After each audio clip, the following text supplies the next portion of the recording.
Glad to have you with us here on the Chiefs Report. Tyler Jones here as we are looking at the winners and losers from Chiefs training camp so far. We'll go over our full list of names of who's stood out and who's underperformed so far to this point. Give you our reaction and analysis coming up in just a matter of moments. Quick survey for the kingdom out there. As your new host, I am very curious where you all are watching from. Are you a Chiefs fan from the state of Missouri? If so, go ahead and like today's video. If not, comment where you're from. Very curious. Just give us little insights where you're catching today's show from. We'd love to hear from all the kingdom in the comment section. Let us know where you're at, and we'll get started with today's show. In life, you can be one of two things. You're either a winner or you are a loser. And on today's show, we are going to tell you who those winners and losers are so far from training camp to this point. Let's start with the winners list, and to surprise of no one, Patrick Mahomes is your first winner on these winners list, and I could go through a number of reasons with Patrick Mahomes. He doesn't even need to be at training camp for that matter. We know that he's special, the best quarterback in the league, the best player in the league, despite what the NFL 100 had to say over the weekend and all that. But you look specifically what he's done at this training camp. We've heard about some fantastic trick plays that they've installed that he has done a really good job with. We heard about him breaking up a fight earlier. I think it was today that occurred in training camp. He's doing everything right and then some. And the guy behind him that is learning from him in case he needs to step in, Carson Wentz, the Chiefs' new backup quarterback, he had this to say about Patrick Mahomes. Listen to this from Carson Wentz. He's pretty good. No shit. Not that I need to learn that physically being here, but just kind of the way he sees the game is unique. The way he plays and just the anticipation he plays with sometimes, it's maybe not the main throw on a play, but he's making things work. So it's just cool to see not only the offense come together, but just how he sees it. Maybe a little different at times. It's been fun to work with him and to kind of pick his brain on some of those things. Mahomes looking to get back to MVP form this year. Last season, despite winning the Super Bowl and Super Bowl MVP and all that last year, it was a bit of a down year in the regular season, 27 touchdowns and 14 interceptions. But you better believe Mahomes is bringing it here in 2024 with the expectation of getting back to MVP form here this season. And so far, he's off to a good start here in training camp. Who is a winner from Chiefs training camp so far to this point? Give me a name that comes to mind, or give me a couple names for that matter. Answer our pinned comment today. Let us know what you think. Let's go to the losers list now, and this is where we find wide receiver Skyy Moore, who has not looked very good in training camp to this point, and it's a very competitive receiving room. And you look at Skyy Moore's career in Kansas City, he's left a lot to be desired at this point in time. And pun intended, but he's got to show more than what he's put together at this point. When you're talking about competing for a roster spot with a number of receivers that are there, Skyy Moore, despite being a former second-round pick, has not looked like that he belongs with this active roster compared to some of the other guys that are there. Now, there's still time. We still have these 3 preseason games to come and plenty of practices between now and then, but Skyy Moore has clearly some work to do at this point in time, as he's been kind of just all over the place in training camp and hasn't done much to impress. He spoke about his expectations, his thoughts going into year 3 recently, and this is what he said. I'm just coming in every day as the same person, just putting the work in. I believe that once you put the work in, the rest is not up to me. I just want to focus on what I can control and just keep on getting better. Now, that sounds nice from Skyy Moore, but that's part of the problem. I don't want him to be that same person and just be the same guy that he's been every day the last 2 seasons, because newsflash, Skyy Moore, that hasn't worked. Skyy Moore, you got to do more, my guy, than what you've been doing. You can't be that same guy. You got to do better than what he's been doing the last couple of seasons. Will Skyy Moore make the Chiefs 53-man roster? Y for yes, N for no. Weigh in the comments section. Let us know if you think he's going to make it or not. Today's show is sponsored by Game Time. Game Time, the place to go for last-minute tickets for the best seats and the lowest prices guaranteed. Game Time is an authorized ticket marketplace of Major League Baseball, which makes getting tickets faster and easier. Prices on the Game Time app actually go down the closer it gets to first pitch.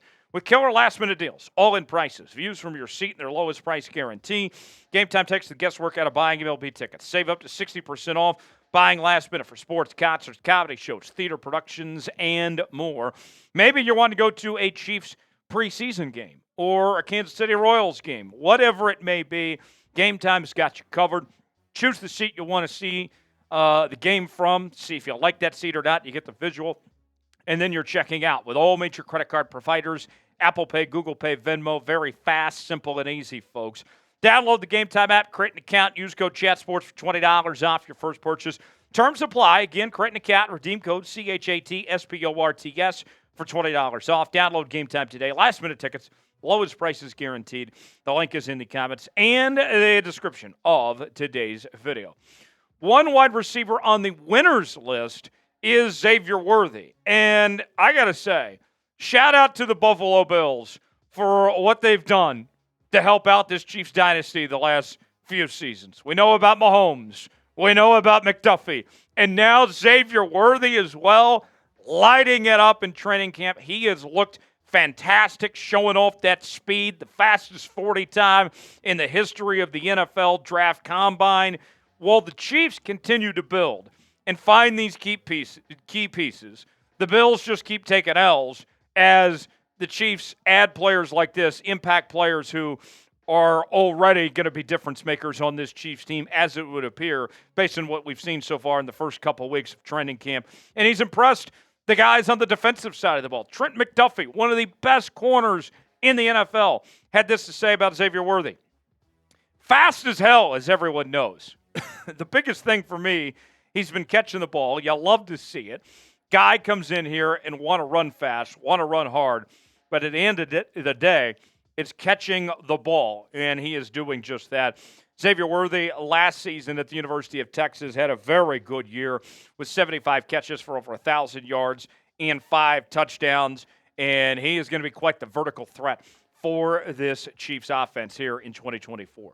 On the losers list, we find another wide receiver. This time it is Cadarius Tony making our list, and I got to tell you, it has been a long first couple of weeks of training camp for Kadarius Tony. We all know about the injury history with Toney and everything that's going on from his days to the New York Football Giants to with the Kansas City Chiefs, and the way that even when he's been on the field, he hasn't looked that great.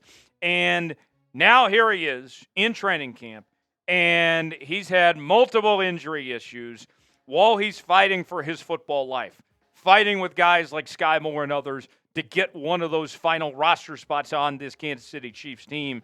And even today, as Pete Sweeney reports, he left practice. Didn't look like a medical issue from what appeared to be a staff cart, but ultimately did not return.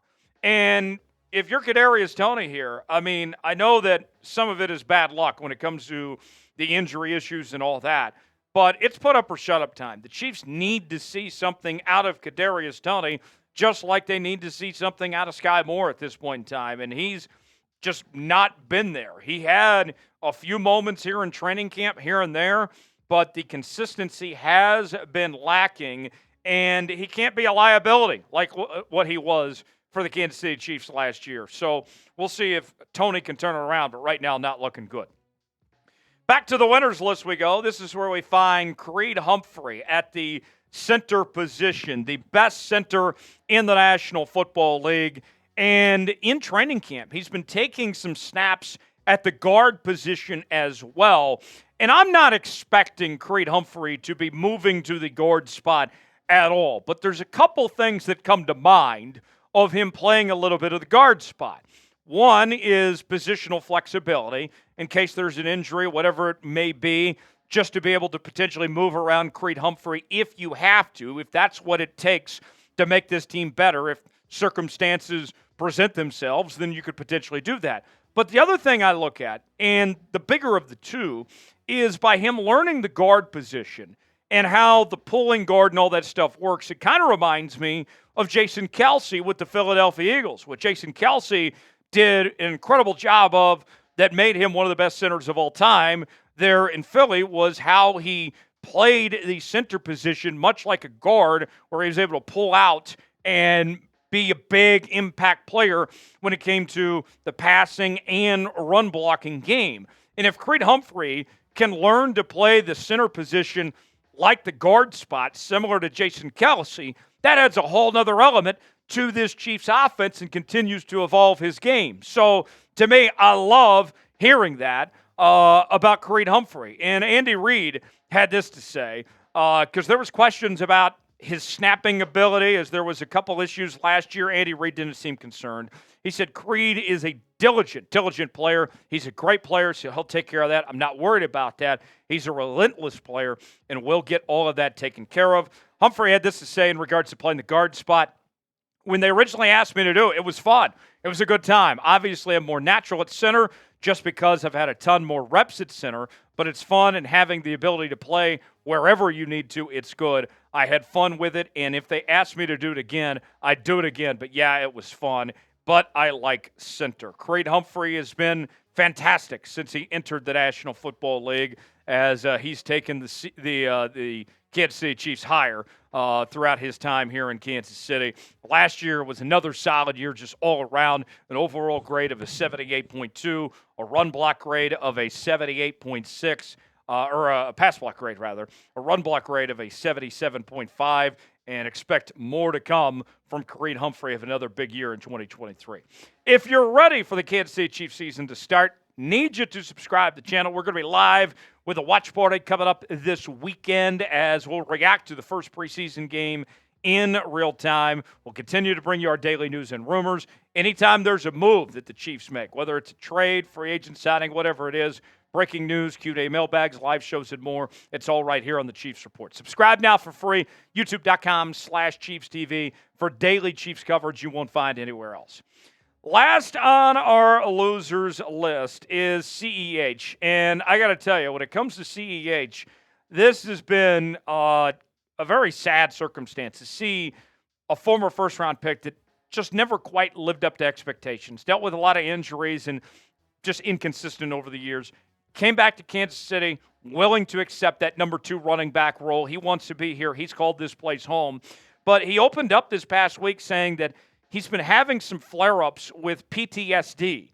And we're not making light of this at all. Don't take this the wrong way, folks. But when you hear that, then that makes you kind of pause for a second here. And, you know, football, as much as it is a physical game, it's also a mental game as well. And if you're the Kansas City Chiefs, if you're hearing this from Clyde, then that's got to be a little bit concerning, right?